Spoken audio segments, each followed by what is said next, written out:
So I'd like to talk a bit about the strong influence that culture has on your behavior and actions throughout your whole life. Now, I'd like to just give my own example. You may remember that I am half American and half Japanese, but I grew up, for the most part, in the United States. I did have about 3 years in Japan, where I was in second to fourth grade, and I went to an American school there. But when I came back to the US, I basically went to American schools normally. But my mother at home would, from time to time, as part of my educational process, I guess, in addition to tell me to study hard, which actually I didn't mind doing, I sort of enjoyed learning new things. But at the same time, she would tell me to hide my claws. And I thought, well, I actually do cut my nails, so I don't really think I have claws. But what do you really mean by hide your claws? And so one day she explained to me that there's an expression, a proverb in Japan that says, "No aru taka wa tsume o kakusu."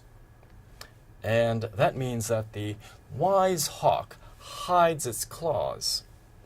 Now, if you think about it, a hawk, in order to capture its prey that's running on the ground, will swoop down, but if its claws are all the way out, the animal will sense that it's about to be nabbed, so it'll run away. But if it doesn't see any claws, then maybe it won't sense the same amount of fear and actually allow itself to be caught at the last moment by the hawk.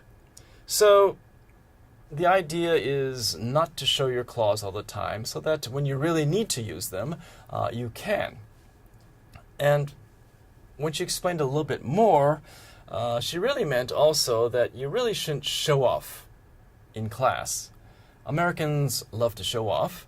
They have very high self-esteem, but they are taught to speak up all the time, and especially in class or in company situations.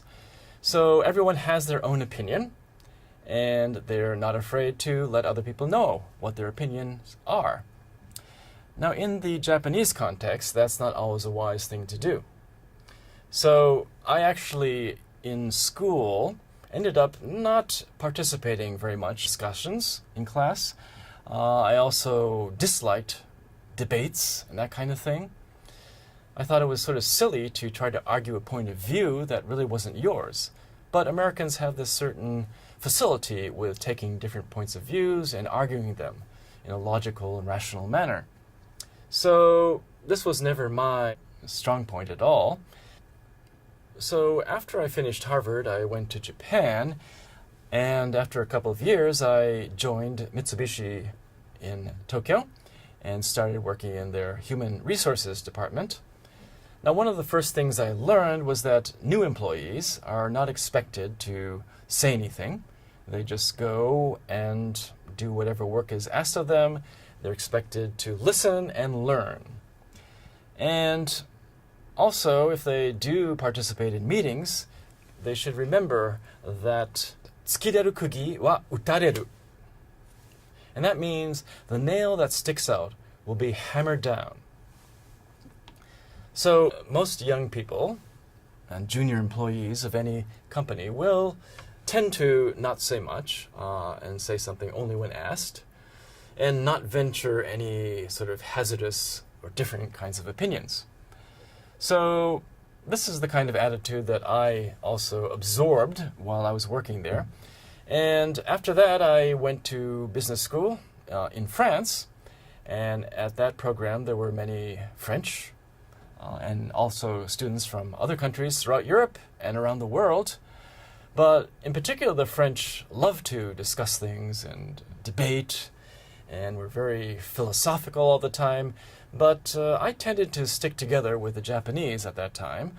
I felt more comfortable with them, and I actually never really learned this French way of discussion either. So when I finished my MBA and was looking for a job, I ended up being hired by an advertising agency, which sent me to New York headquarters where they had a training program for MBAs who were recently graduated from their schools. And in this program, we were assigned the role of assistant account executive to a given account and expected to work with a team to support the efforts for the client. Now, this program was very competitive, and not everyone necessarily stayed in the company after the 1-year training was done. So people were quite active and vocal, but I wasn't aware of that. I sort of went to client meetings, for example, sort of listened, but never said anything. Until one day, the client called my boss and complained, that there's this guy who comes to meetings, and he sort of sits off to the side and never says a thing. And maybe he's just stupid, or maybe he's just not interested. I don't know. But in either case, I don't want him on our team. Get him off. And of course, my boss was a bit perturbed by this, and she discussed with her boss, and they discussed with HR, and finally they reached a decision to take me off the account.